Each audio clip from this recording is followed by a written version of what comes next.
Welcome back to Krown's Crypto Cave. Waking up for a nice and early morning over here from Saturday in Helsinki, Finland. It is bright and sunny since like 1 a.m., but it's all good because I've actually just finished putting up the new blackout curtain, so I've been getting some good night's sleep the last couple days and a shit ton of steak along the side of that. Anyways, more importantly, there's plenty to talk about on Bitcoin price action. We did hit our short-term target at 9,500 yesterday, now backing off as the next sort of trigger for the short-term at 9,500 was not hit, and that leads us up into the weekend of perhaps fuckery and maybe even a little bit of opportunity. I do think that there's going to be a few things going on here as the weekly has set quite nicely for CMEs to offer up a beautiful piece of edge coming into the next week or two for Bitcoin price action.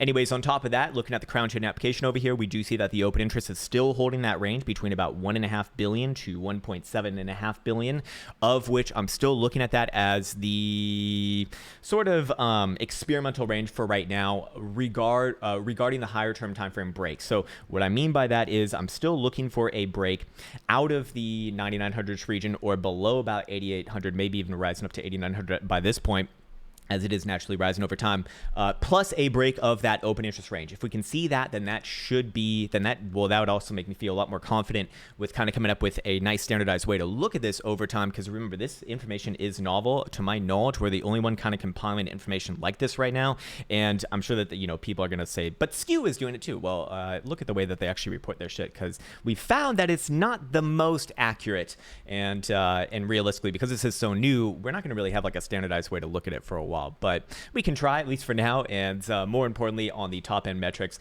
more or less the same here, pretty much all across the board. Bitcoin dominance still 65%. The fear and greed index literally still at a 38, so this market is a little bit fearful after a nice almost $1,000 dump. And I think that's a good interlude to say that I will not be on Twitch today. I will be. Shouldn't even talk about it anymore. I'm not planning on going on anytime soon. I'm actually planning on starting perhaps a new channel for more like mindset and stuff, because I've really been thinking about that a lot recently, and I feel like I want to start documenting those thoughts, for better or worse. Maybe for worse. Anyways, I will be on my gaming channel for anyone who's interested in strategy games or especially Total War. It's at Total Krown. I'll have a link in the comment section below if you want to support that channel. If not, it's all good, no hard feelings. And let's go check out, oh, what's this? oh, this beautiful piece of work. Jesus Christ, man, let me get off that.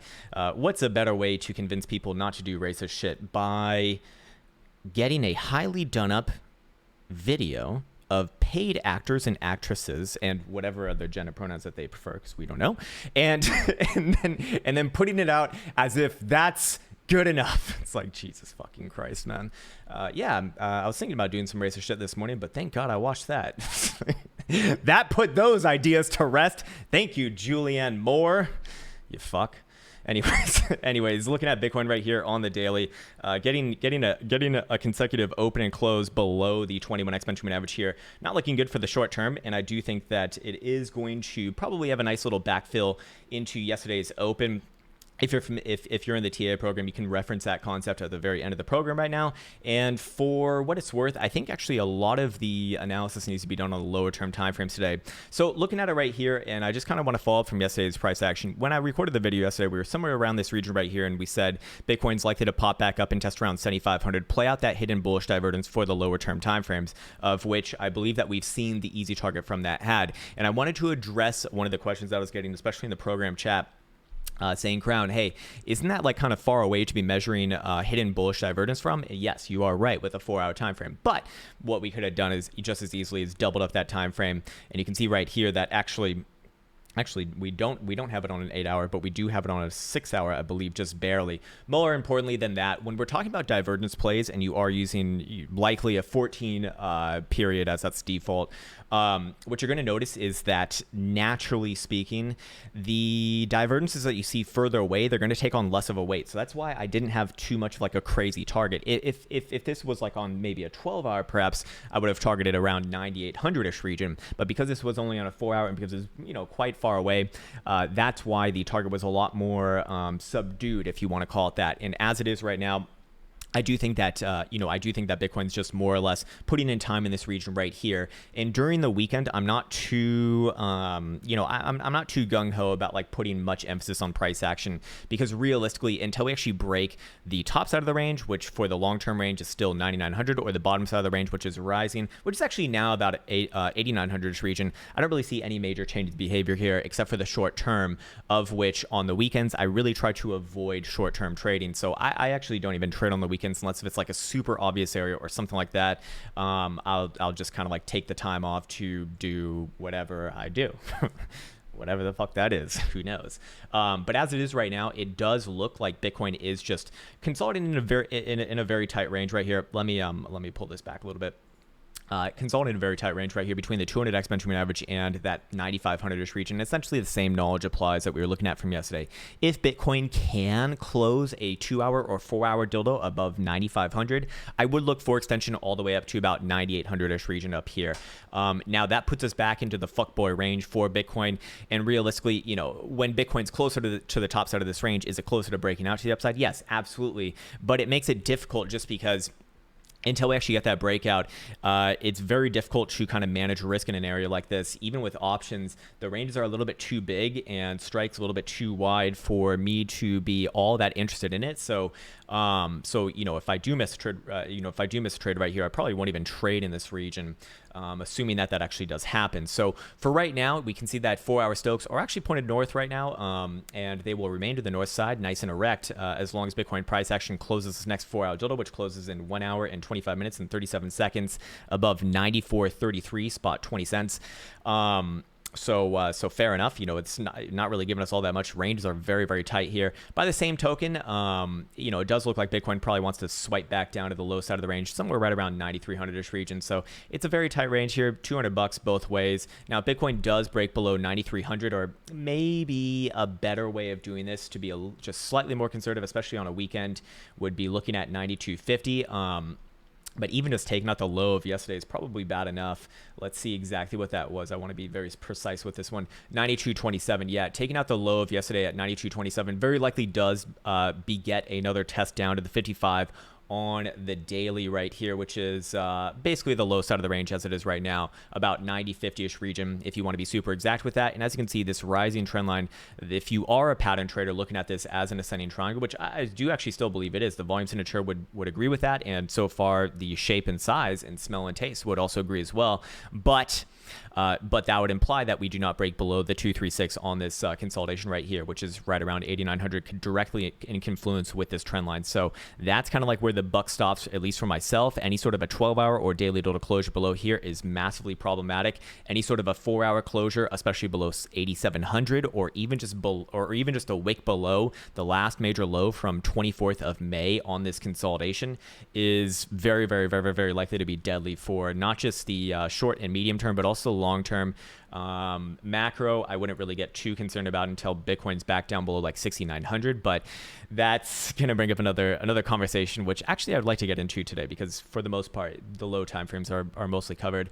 But as it stands, if Bitcoin were to take that southern route, I'll just kind of briefly go over this once again. But if Bitcoin were to take the southern route, I look for a quick move down. The southern route meaning on the higher term time frame range being again a daily below 8,900. Or 12-hour or 4-hour below 8,700, or just a wick below, what was it, 8,650 or something like that. I'd look for a quick move down to the 382, right around 8150-ish region. That should be around the daily 200 simple. Yes, indeed it is. So I do like the confluence there. Also a nice historical horizontal coming in from these last few breakouts and breakdowns. The most notable from March 8,000 to 4,400 about a couple days later. I do think that things would bounce there, but I do not think that we'd find a bottom there. Very, very likely we'd meet the measure move off of this formation down to the 0.5 Fibonacci retracement, which is also actually confluent with another very historical, this one more so coming in the form of an order block horizontal before that break out to the upside from about 7,500 to, well, kind of where we are right now. I think that could be an area of bottoming. However, I'd want to see it in real time. If that area does not work, then I'd look for the 618 to get tapped somewhere down around 6,900. I actually do want to talk about right now something that was brought up to me in a private chat yesterday, which was really interesting because this person who I'm good friends with didn't feel comfortable bringing this up in the general Discord because he feels like people would probably attack him for it because, well, people get, a little bit what's the word, like too chummy with their assets. You fall in love with your asset rather than falling in love with trading. And he was asking Krown, what happens if Bitcoin puts in another macro lower high here? What is that going to look like? Well, at some point, it does start to take on a little bit more of a death throes over the Republic sort of signature, meaning that lower highs is not good over a very long period of time, of which we've been putting in lower highs ever since 2017, so almost 3 years straight now, which would not bode well for the long term. And as you can see, all of these bounces get weaker and weaker over time, with the support the upward support coming in from this area right here, basically getting the weekly 200 simple, by the way. Is waning, so pressure is mounting to the downside rather than building up to the upside from these higher lows. The lower highs, that is to say that the lower highs are essentially more aggressive, which would suggest that there is more distribution going on over the long period of time, and that would basically be the dead heartbeat chart that I kind of like to refer to on a lot of major altcoins, of which we can just check out a very lovely one right now. Who remembers this one from back in the day? Good old Horton Chain. Very high quality blockchain. Back on over here, and what do we see? I mean, it's just, it gets this massive parabolic rally going to the fucking moon. Everyone gets really, really excited. You double down right in over here, then you triple down right here, then you go all in on the credit card and over here, then you take out a loan right here, and then and then I believe in the technology and I like my partnership. So there's your fucking dead heartbeat. And, this is exactly the chart of a dying asset. Something that just goes into what looks like a dead heartbeat. And by the way, this is on linear scale. This would be log scale. I mean, log scale actually looks even worse, to be fair, but I do like to keep it on linear scale to put perspective in mind that this is really, this thing had no business ever trading above even a buck. This is just absolute garbage here. Sorry, I should not say that. No, it's a very highly esteemed altcoin, and we would never be racist against altcoins because, I don't know, Walden Chain lives matter too. And go fuck yourself, Krown, you piece of shit. Hey, I'm a person, man. Anyways, let's go back into Bitcoin. Looking at Bitcoin right over here. It does look like it's going to try a little bit of upside. I'm curious how the low-term time frame oscillators are mounting up right now, though. We already checked on the 4 hour. We said momentum back up as long as above about 9400-ish region. For the 3 hour, what does the same area show? Momentum is actually already up, coming from about the same area as a 4 hour, as long as Bitcoin price action is above 9320-ish region.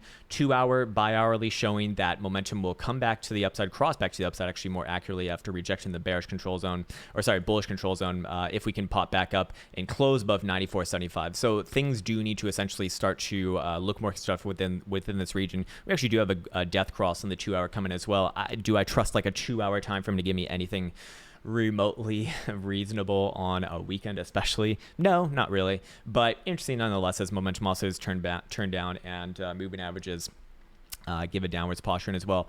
Hourly showing about the same as well. Will retain upwards posturing as long as above 9,400. So it's looking like Bitcoin is going to give another try to 9,500-ish region. The question is, can we close a 2 hour or 4 hour dildo above there? If so, then yes, I would be looking for extension to probably 97 to 9,800-ish region, and then we're back in the fuckboy range with particular interest on the 9,900 region.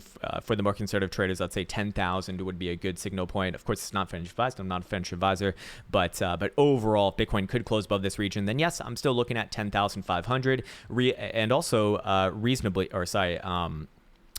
looking back into kind of like the last month or so of price action, going all the way back down to early May, so more than a month now. In fact, we would still have that measure move pointed up, actually significantly more north than what our last major high was at about 11,000, actually 11,100 if you want to be super exact. So that'd be very interesting, because then we'd actually have our first higher high on a weekly for the first time in in a long time, in a very long time, which would be a change of behavior on the long-term time frames. Still, though, 11,500 is the area that needs to be taken out for me to get excited about any sort of like macro change of behavior. That's when I can actually get a little bit more in line with the people saying, Bitcoin back to 16,000, 20,000, and maybe beyond. I'd still like to take things one step at a time, but you can see that that's very clearly the area. You don't need a fucking master's degree in technical analysis. Well, you don't need any degree in technical analysis, actually. Probably just better off not getting degrees in it. But you don't need years of experience to realize that this is just the area that Bitcoin's been getting distributed on for the high term time frames, likely by institutional players that are getting their fills above 11,500 and then selling it down each and every time. It looks rather orderly here. Again, coming in from January 2018, 11,500. Same thing, double top in February, about a month later. Then about a year later in July 2019, same thing. Then a month later in about August, right there. It's also synonymous with one of the gaps still present on CMEs right here, right around the 11.5 region. And also, if we were to throw in a fib, I'm sure that it lines up with one of the major fibs as well. I'm sure that if we put on like let's see. Maybe let's try a bearish one first. Oh, I guess I already got it on there actually.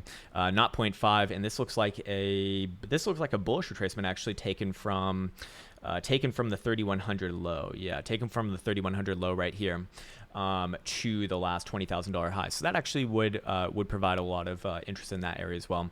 Again, right around 11,500. So pretty damn good. Anyways, more importantly, let's put it back on log scale. Yeah, would also, well, no, it wouldn't. Actually, funnily enough, the log scale trend line has already been taken out to the upside. Shows how much I believe in diagonal trend lines that go on for years and years. Jesus Christ, man, how the fuck do you trade that? Very, very difficult to manage risk on something like that. Technically speaking, though, it would appear that we've actually broken above, but I would say that price action would certainly not confirm the same sort of things as it is right now. So fair enough. Let's go back down to this time frame right here, and let's check out our medium-term time frames, of which I'll start with the 12-hour. 12-hour looks a little bit droopy to me, and in fact, the 12-hour offers up a nice little piece of edge as well.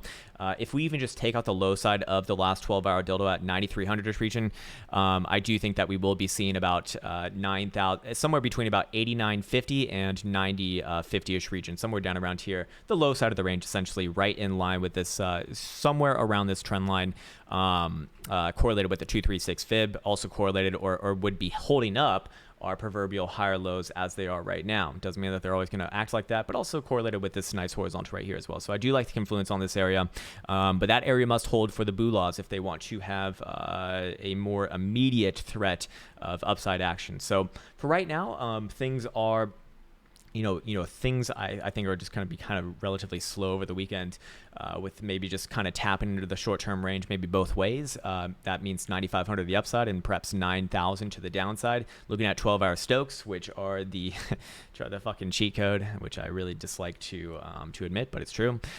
They are once again pointed to the downside, and that's pointed to the downside after rejection after that 9,500-ish region. So it does look like the downside is a little bit more of a threat for the medium term. That means, maybe between today and tomorrow. And I'm curious to see how that is mediated by the daily. Yeah, daily's showing downwards momentum as well. This same trend line has been rejecting us the whole way through since actually late April, so more than like a month and a half now. Very interesting. Keep an eye on this one because it actually probably does get the next move to the upside pretty damn well if we can actually break it to the upside, that is. By the same token, we do see that historical volatility percentile on the daily as well is all lined up with a bunch of bullshit right here. No, we do see that it's very much contracted. Yesterday, it actually only printed about a 1 read right there. Today, kind of showing the same. So we are getting ready for a nice move to the high term time frame range. I think that we very likely do get a move to one of the sides of the high term time frame ranges. Again, that's like about 8,900 to the downside and about we could just call it 10,000 to the upside. Just make it more round and simple. But do we actually break it is a real question. Well, I don't know, because we do see that there is a long-term contraction phase going on here. I think that speaks to the macro though, or the super macro, which in my opinion would be that 6,900 level to the downside. That's really where this starts to look like another macro high, and Bitcoin's just put in another lower high in a series of lower highs for the last fucking 3 years, or back above about 11,500. I think that we'll see this trend line break, and it would suggest a resolution date somewhere here, like August, September, something like that. Statistically speaking, doesn't mean that it can't break before or after. Just statistically speaking, it's likely to break in that region. And as you can see right now, we're probably posturing for another test of this trend line. That next test of the trend line probably brings us to either, this area right here, or this area right here on the charts, is what I'd be looking for. We also do see that the daily jewel sell signal, which I fucking hate this indicator, man. I don't seem to learn my lesson with this indicator. Every time I disagree with it, the problem is too, is that every time that I disagree with it, I'm actually very convinced that it's not gonna work out. Like the jewel is not gonna work out, and that I'm gonna be right. That's how stupid and cognitively dissonanced I can be sometimes. Like, Jesus Christ, man. So speaking from my own shortcomings as a trader, that would be it. Thinking that I know better than the indicator, and of course, at the end of the day, humbled once again, and that is why it's better to not trade my opinion than anything else, which I don't trade my opinion. So that's why I didn't really take too much of a loss for that. In fact, actually made a nice little scalp on this test right down around here.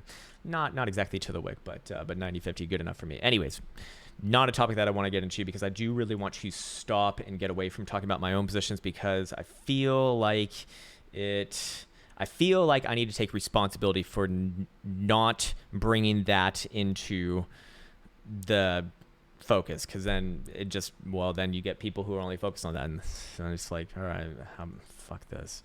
Yeah, fair enough. Anyways, looking at the 2-day right here, I do still like that Bitcoin's holding above the 2-day 21 exponential moving average. I'm not bearish as long as Bitcoin, I would not look at the high term time frame breaking or consider it broken to the downside as long as we're above it. And where does it come in around? It comes in around actually 92.50ish right now, so it's a little bit less forgiving than the daily range, but I do think that these naturally will play with each other. You can see that it's also kind of governing our higher lows as it is right now, so it would be a short-term change of behavior if we actually did break it to the downside. And more importantly, right here, I do think that I do think that this overall still looks good from a major moving average perspective. I actually do think that Bitcoin's still going to give another try to the upside overall, but it's probably going to spend some time put some time in these lower levels first, and then assuming that 8,900 doesn't break, especially on one of those middle or higher term time frames, then yeah, probably does pop back up, and then we get to play the game of, is this another lower high, or is Bitcoin actually getting ready for a big bad breakout to the upside? But for what it's worth, on the 2-day right now, we are seeing 2-day momentum also just turn back down. Not good on that read. 2-day historical volatility percentile is absolutely crushed here, so we are getting ready for a nice move probably in these next few days. I'd say extremely likely before like Monday or Tuesday, or on Monday or Tuesday. But again, that's just giving you a likelihood or a probability, more accurately said, rather than just like a certainty. 3-day, I'm showing the same thing essentially. 3-day 21 exponential average governing the lows thus far. 3-day RSI more or less inconsequential, but taking a little bit of a downturn right there. Same thing with 3-day Stokes as well. So what would be needed to turn these babies back up? 3-day close above 98.50ish region, which closes tonight, by the way. And for RSI, we need to see it close above 9,800. So both actually right there in the region, but both of them do look like a consolidation as it is right now. So I'm very interested to see actually where we kind of end up tomorrow. And I forgot to mention this as well. Remember that CMEs did close for the weekly yesterday at 5 p.m. Central Standard Time. And what do we see here? Well, it still looks like it's actually flagging out, to be fair. It's still holding the uptrend. It's still holding the higher lows as it is right now. But most importantly, with the way that CME's closed this last weekly dildo, it offers up a very easy way to be trading it, at least for myself. Of course, it's not financial advised. I'm not a financial advisor, but a nice little doji dildo right here at the end of a consolidation, on a consolidation that is really nearing completion, as well as we do use our historical volatility percentile reads for that, which all suggests that we are looking at a big bad move relatively soon, big enough to very likely break this range.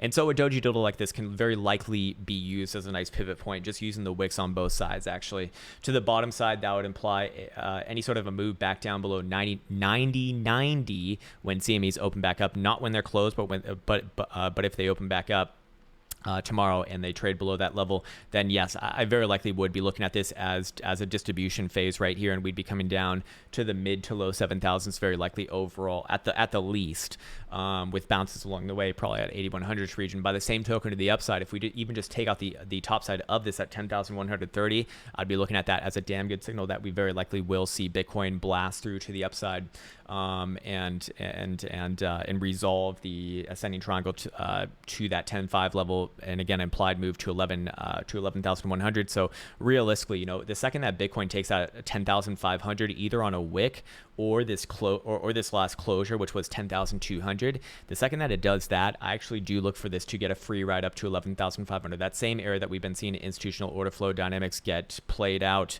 to the downside as big players get their fills here.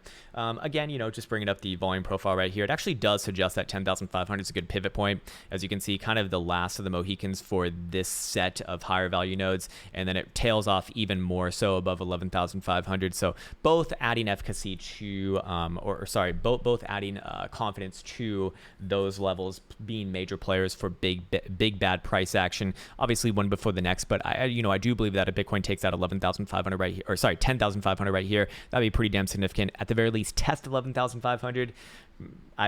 Probably as a short-term pullback, maybe a medium-term pullback from that region, but ultimately I do think that would actually set it up for a very nice potential breakout later down the road above 11,500, of which that's the really interesting one from the long term. Until that happens, though, it's still within the confines of the death throes, if you want to call it that. I really liked that term that he used, the fucking death throes. That's exactly right, 100% right. And at the end of the day, man, understand that this channel is focused on traders. And I understand that, a lot of people have romantic ideas about Bitcoin, and perhaps even I have my own. I do think that it's an interesting experiment as it is right now, but it hasn't really proven itself in any way that really matters just yet on the world scale. Most people still look at this as just completely irrelevant. And to be fair, something that has a market cap of literally $250 billion or less than $250 billion to this point is irrelevant on the world scale for something that wants to be, store of value or even a currency for that matter. I mean, to put this in perspective, there's fucking companies that have higher market cap than that, like massively higher market cap than that. Gold, for example, which Bitcoin always gets compared to, has a market cap of 7 trillion or certainly above 7 trillion by now. And that's, gold's not really used for much either. and it still gets that, right? Now, it obviously has been around for a long time, so it does have that going for it, certainly. But just to kind of put things in perspective, Bitcoin's just still a speck of sand in the fucking ocean or beach or whatever. It's not maybe just speck span. It's a few speck spans, but still, it's got a long ways to go, man. And it's always a humbling and interesting prospect to reflect on that. We're still kind of in the Beanie Baby phase for this shit right now. Okay, let's go check out traditional markets, of which NASDAQ closed below 9750. So that's kind of my trigger for looking for a pullback probably over the next few weeks back down to the 9100-ish region. I think that looking at the low side of this weekly dildo at 9481.775 is going to be a damn good indication of that next sort of pivot. So while I do lean to the downside here, and bounces are going to be had along the way, I do think that 9100 is going to be the next big opportunity, to be fair. I want to be very clear in stating this. While I do think that this has downside, I would not be overall bearish on this. Like, people think that this is going to come back down and swipe the lows or make new all-time lows. That can obviously, anything can fucking happen, yes. But as far as a trader goes, I'm not that's not my first idea on this asset right now. I'd give it a chance to put in a nice low right around right around 9,000 and 9100 region, and probably even opens up next week on a nice bounce. But assuming that it puts in another lower high, anywhere below 10,000 is not going to look good, at least for the next few weeks. And as we've been saying, later this month, June, maybe even early July, something like that. We've been talking about a pullback in this asset, but do not confuse confuse pullback with reversal. Reversal talk is not had until at the very least this is closing like dailies below 9,000. If it starts doing that, then yeah, we could talk about maybe reversal, at least back down to like mid 8,000s overall. But as you can see, it's built up quite a constructive rally here. Looking at E-mini futures for SPY, a little bit more nasty, in fact, as it did close on a massive bearish engulfing dildo right here. Absolutely fucking massive, in fact. And same sort of logic applies here as well. Although we have a lot more of an obvious natural pivot right around 2930ish region. Now we did get the move down that we spoke about this week to 303. I think I said 305. I think it closed about 303, 302, so a little bit lower than my area. But overall, same thing here. The 200 exponential moving average is a damn good indication of what's likely to happen. As if Bitcoin does close, or especially open and closes the daily dildo below it, then yes, I would be looking for the big bad pullback to happen here as well, similar to Nasdaq, and probably comes back down. Probably comes back down at the very least to the mid 280s, maybe lower than that to the mid 270s. I don't really have a strong opinion on that just yet, but that again, I would be looking at that as an opportunity. I'm not like full on bearish on these. I'm not bearish on these until they break below at the very least like 275 for SPY on a daily closing basis, but that gives a nice little range to the downside here. So probably the same thing as Nasdaq, as most of these markets trade the same. It's really just mostly the same stocks, really. And so, probably opens the week up on a little bit of a bounce, but assuming that bounce just fails to get back above, let's call it 315 region, I'd be looking for this to have another leg down. And then that's maybe where we could find that next, cradling low. But for right now, it looks like we've had a pretty impressive rally to the upside, and time to consolidate a little bit lower. Okay, cool. Let's go check out gold. Gold had a pretty damn good week, actually, closing not on its highs, but around its highs, actually. And we did, most importantly, close above that critical level that we've been speaking about, 1712 region, which is going to get, which I do believe is going to spin off some more continuation of the upside coming into next week. Probably does come back down and test around 1710, 1715, something like that. But overall, I'd be looking for this to give another try overall.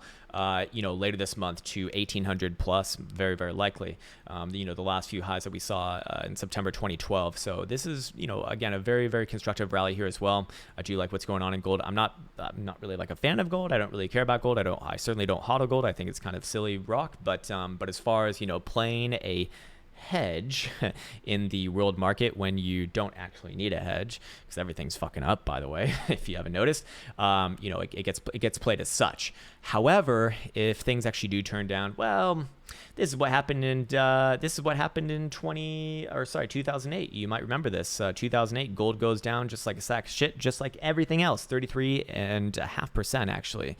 So when you actually need a hedge, the best hedge is knowing how to trade and just shorting the market. If you need an actual hedge, assuming that your other positions are long, that's the actual hedge, man. I don't think that there's like an actual real hedge in the market, because it's also like, you have to understand, when you're looking for a hedge, do you even understand what a hedge means? Do you want something that's correlated or uncorrelated? Because people think that that no correlation is a good thing to look for when looking for a hedge. Well, do you really want no correlation? I mean, you might want no correlation, but you probably want a negative correlation if you're looking for a hedge against your positions, because that would make sense. It would kind of like offset, what you're fucking losing, like, obviously. But these become memes that just get thrown around by, I think, people who don't really know any better, and just, it sounds smart, it sounds right to the untrained ear, but if you think about it, it's like, okay, well, you do realize that if something's uncorrelated, that means that it's not going to be related to the other asset's moves, meaning that it could move in the same direction, could also not move in the same direction, it could also be completely flat while the other asset moves. That would be no correlation. But if you're long one asset and then it has a negative correlation on another one, then you want it. Then you can look at that as a hedge, because it would actually make sense. It's probably going to move in different increments, which in my opinion makes no sense to even do to begin with, because then why not just trade fucking futures against it, or why not trade options against it? Anyways, I'm getting way off topic right now. Let's go check out the Bitcoin dominance bullshit. I don't know. I still look at it as in this overall falling descending wedge. or sorry, descending broadening wedge, which is overall bullish, but it can stay in this wedge for a long time, and it can come all the way back down to 63.5%. So let's go look at some individual altcoins and see what they're doing. We'll pick on Cardano for a second here. Cardano is looking good. Cardano is looking good, at least in the medium term. Now, of course, it is still kind of a dead heartbeat chart, but that doesn't mean that it doesn't have more upside here. Nice little backfill right there. Probably has another run back up towards 11, a little bit above 1,000 Satoshis, but still overall lower highs on the macro. But I do think that has some upside here. What about Link? Hey, by the way, Philson, thank you for reminding me to look at Link, man. I've been missing this one. It actually is rather interesting here. Link looks like it's trying to put in a higher low here. I'd be looking for it to pop back up towards 45,000 Satoshi short term. Still maintains its higher lows. In fact, even gets more aggressive higher lows. I mean, it's pretty fucking good. It has a nice history. So this is something that probably has no correlation, or at least if it's not going to be no correlation. Everything's like somewhat correlated, but it's probably very it probably has like an inconsequential correlation to Bitcoin. So if you actually are looking for a hedge, Link is the interesting one here. It just goes up. Who needs a fucking hedge for something that just goes up? Answer me that. Anyways, let's go check out Mr. Buterol. How's he doing? He has been looking interesting here. I really don't have a good read on Mr. Buterol. I can look at this both ways. Still lower highs right at the 200 simple and 200 exponential average, which looks like rejections right there. But looking at the daily, it looks like it's going to try to put in a higher low here as well. I don't have a read to be made on this one. I think Bitcoin's the easier one to get right now. Its ranges are a little bit more well defined. If I had to call it on Buterol though, I'd say 215 and a half to the downside is like the point of no return, where we really start to look back down to below 200, maybe between like 150 and 175. By the same token, to the upside, I think using your last prior high right here in middle of February, actually this is Valentine's Day, perfect, at about 287.32 is a good pivot as well for the upside. Right now it's kind of in the fuckboy range, still making lower highs on the macro, but looking constructive nonetheless. Also brushing up against major moving averages here. I mean, it's a difficult read, to be fair. I think Bitcoin's just more obvious right now, so it's the better one to be following. Maybe Litecoin has some secrets to be held. Oh no, it's a death cross on the weekly as it gains more and more divergence, a little bit further away from price action. Again, Bitcoin's gonna probably nail the direction here for the rest of the altcoin market, so I don't think it's like too worthwhile to be looking at that. What we can do now is we can go back into Bitcoin. I've already been recording this video for 36 minutes, probably 36 minutes too long. And let's just wrap this bitch up right now. So it does look like it's going to try to put in a little bit of a short rally here to 95. Can it actually close above 9,500 on this 4-hour dildo? Then yes, I would look for extension to 97, 9,800 region, of which that puts it back in the interesting perspective for the upside once again. Oh, we forgot to look at probabilities here. Probabilities to well above, let's look at 9,500, 45.5%, so very, very likely the upside here on the next daily or 12-hour closure, below 88.50. So that's a downside, by the way. That's a downside, getting the long term from the downside. This is not the long term for the upside, just short term. But for the downside, 2% in perspective. But let's look at, well, okay, let's make this a little bit more interesting. We'll do 90.50 to the downside, 9,500 to the upside. I'll make that 9,900 to the upside. This should naturally be a lot less. Yeah, 8.5 versus 8.5. So this is more in line with the long-term range. It's a lot more aggressive to the downside, and still kind of an aggressive read to the upside as well. So showing about an equal chance for both sides on the next 12-hour closure. On the next daily closure, however, we see 16.5% versus 17.5%. So more or less steady there. Slight edge to the downside probability, to be fair. Bali and Pig's mom showing some downside momentum being gained.